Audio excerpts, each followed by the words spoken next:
Hey, I'm Jamey from Stonemaier Games, and I am a tabletop game designer who loves competition TV shows. And so lately I've been talking about some of my favorite competition TV shows. And my latest favorite, the one that I've been obsessing over for the last few weeks, is called Game Changer. If you're watching this, you're probably familiar with it, but maybe not. It's on a streaming service called Dropout.tv, and it is delightful. I'm still exploring the entire Dropout service, but right now I've been focusing on Game Changer, where the premise of the game is that it is a competition game, usually with three contestants, where they show up. They're comedians, typically. They're comedians who show up and they don't know the rules of the game, because the rules of the game change almost every time there is a new episode of Game Changer. So today I'm going to talk about 6 different aspects of the show that I really appreciate from a game design perspective, and to share my thoughts on it from a game design perspective.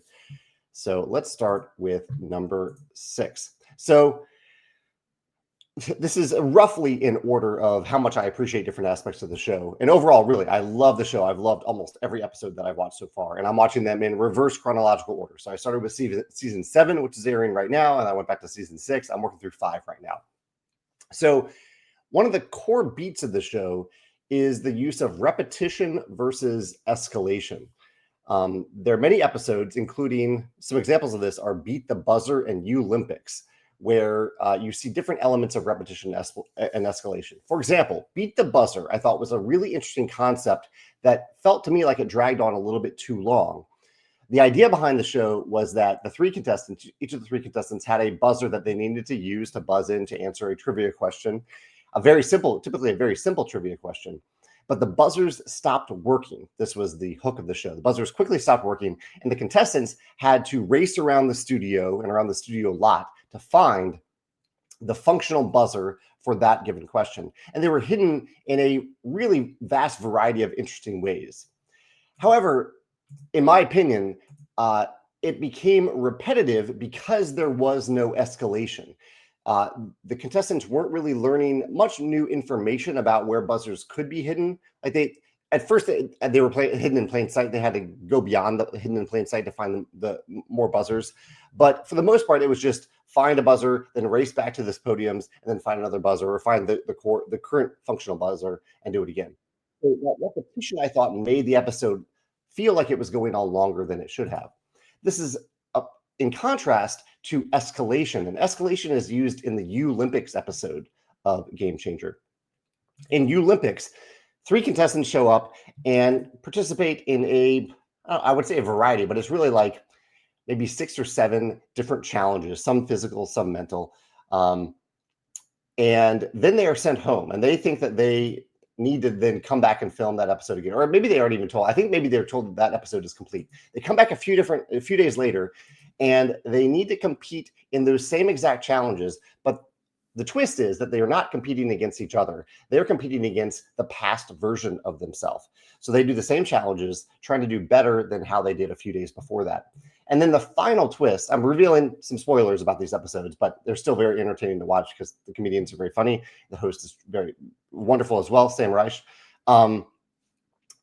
Within that second episode, an hour into the episode, they have to compete against the version of themselves that performed these challenges earlier in that same episode. So this sounds a little repetitive, but the escalation of the episode is that they now have the past version of themselves to compete against. They're trying to do better than the past version of themselves. They have learned information based on the 2 past versions of themselves who have competed in this challenge.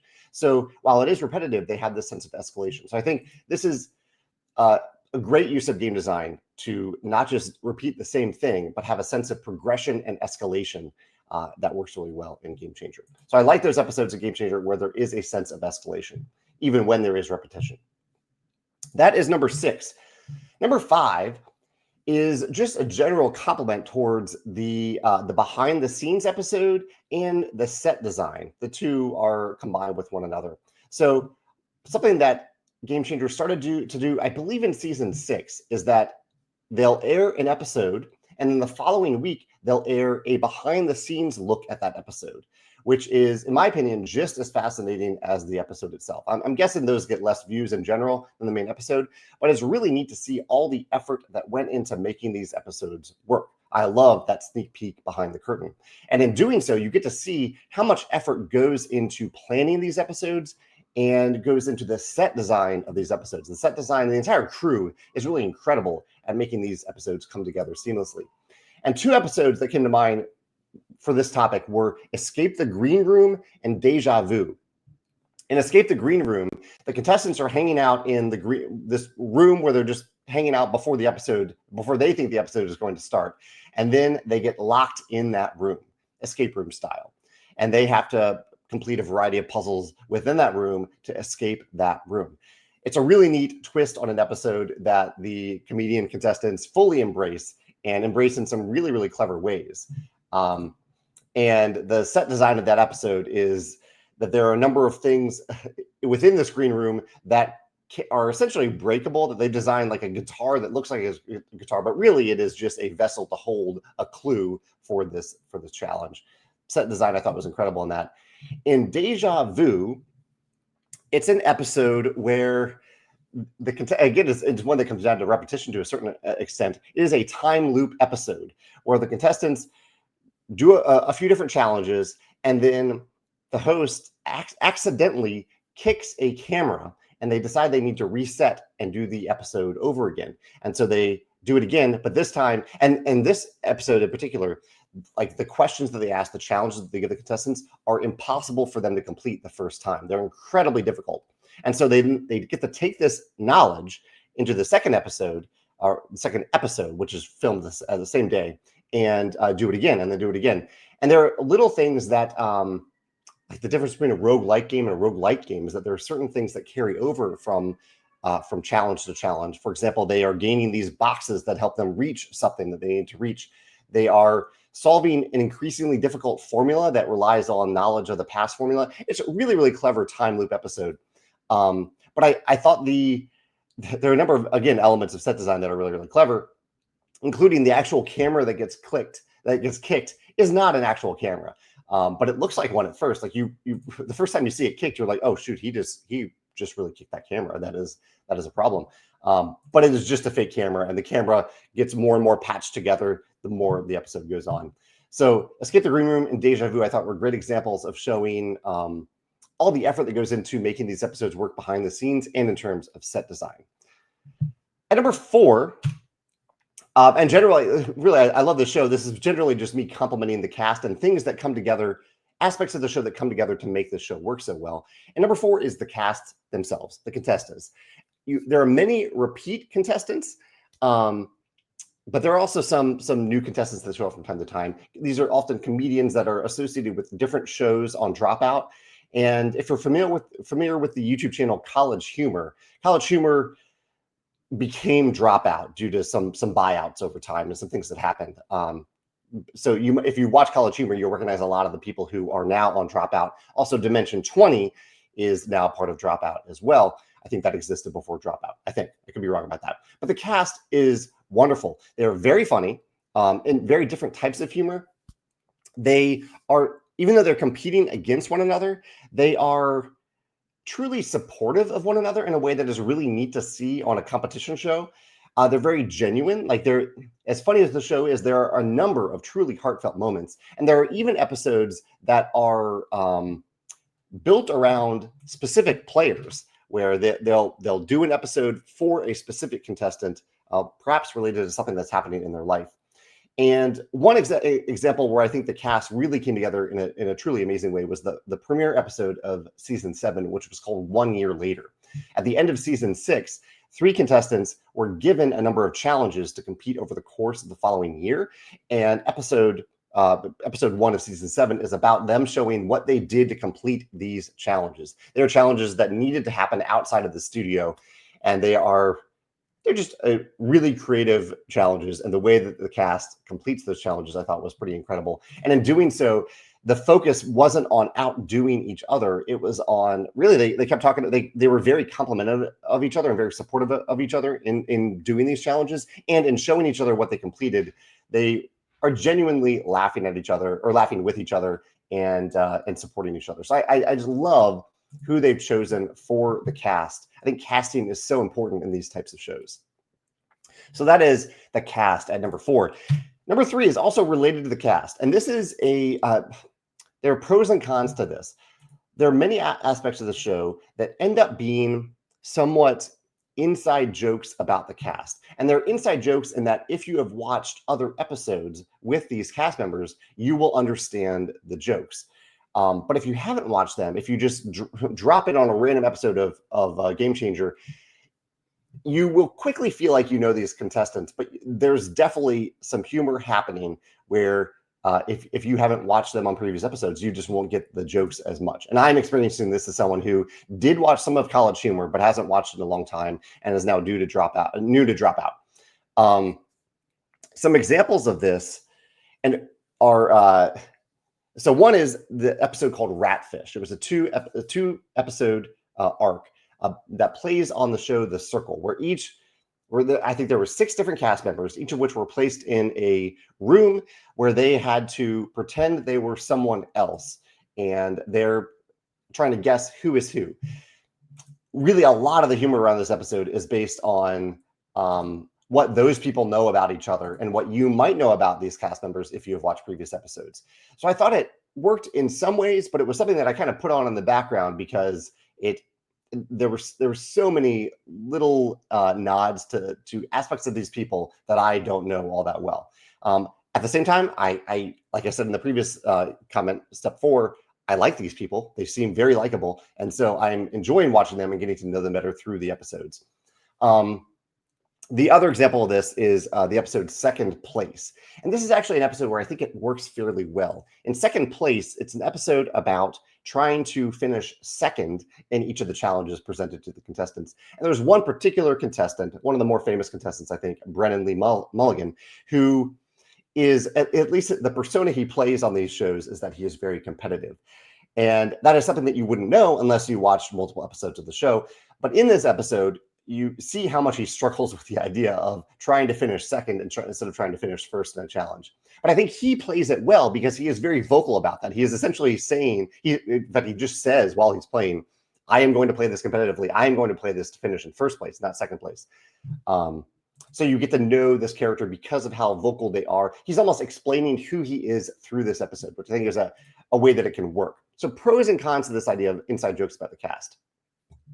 And number 2, I wanted to compliment the host, Sam Reich, because I think he is a brilliant host for Game Changer. He is similar to all the cast members. He is genuine. He is supportive. He is sincere, and he's often, even as he is like taking away points for a Sam Says episode, he is very supportive of what the cast did. Sam Says is, I think, a good example of this. There are several episodes that are essentially Simon Says, but they're Sam Says, where he'll tell the contestants to do something.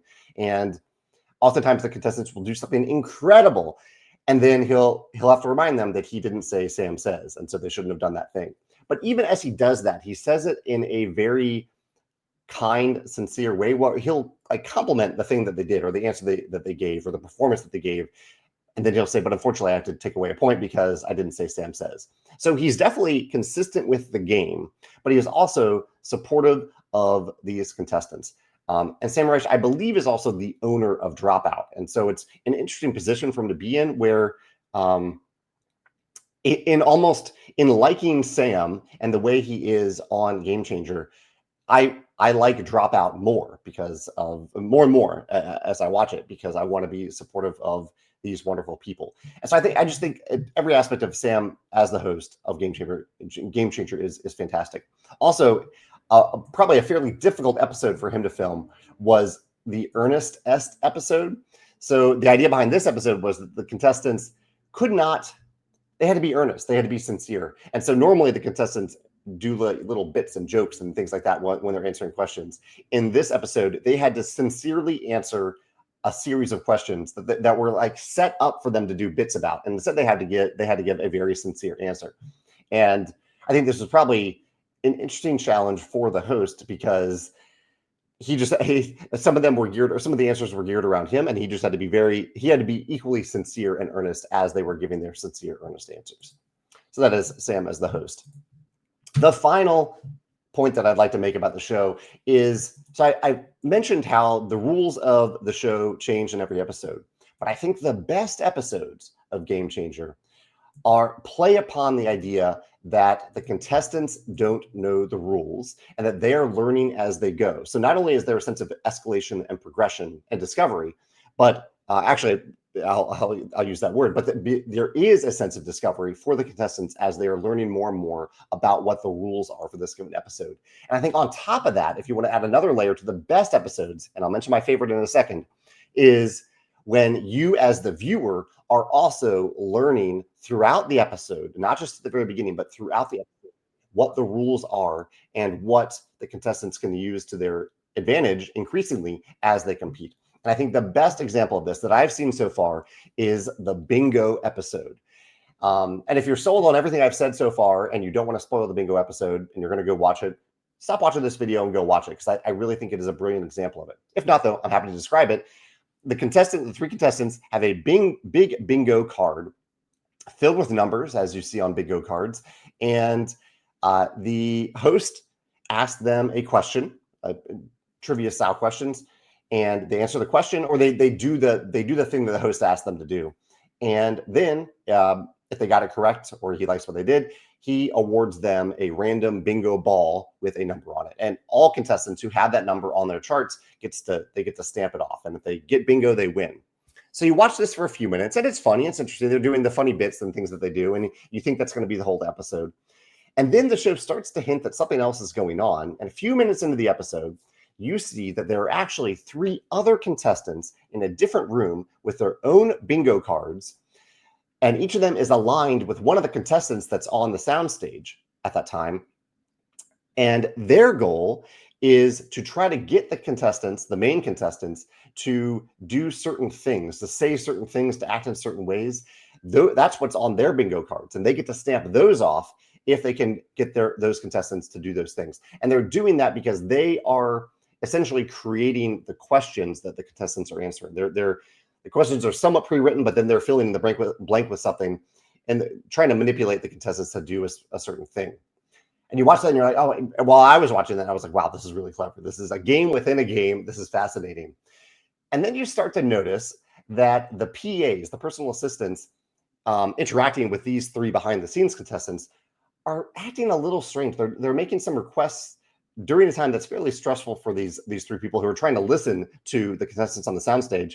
And then it is revealed that there is another room of 3 people aligned with the hidden room people. And those people are using the PAs, or one specific PA, to try to get those people to do specific things that they are stamping off on their bingo cards. This has everything. This has that sense of repetition, but it has it with escalation and progression. And just as the contestants are discovering that something odd is going on, you, the audience, are discovering that something as odd is going on. You're discovering the rules of the game as you go. I think this is one of the most brilliant episodes of TV or competition TV that I've ever seen. I highly recommend it. And I would love for more episodes like that on Game Changer. I think they're very difficult to pull off, but where you have these layers, and it even ties to what I said about inside jokes about the cast, because you are learning about these cast members from what they're trying to get each other to do. It's an incredible episode. And I'd love to see more challenges like that really play up this idea that people are showing up on the set not knowing what the rules are, and that they are discovering those rules and getting better at them as they play the game. That is my favorite aspect of Game Changer, and I think bingo was a great episode of that. If you've seen other episodes of Game Changer and there's another episode like that maybe I haven't gotten to, let me know what you think. I did just yesterday, I watched the Survivor episode, or 2 episodes of the show, and really enjoyed that as well. That had some elements of discovery too. So those are my thoughts on Game Changer from a game design perspective, and what I'd like to see more from the show, and what I'm hoping to discover as I go through more of the archived episodes that I haven't seen yet. So I may have mentioned things today that you already know that I'll discover as I keep going back in time. I'd love to hear your thoughts on these opinions about Game Changer and your favorite episodes of the show if you have watched that as well. Thanks.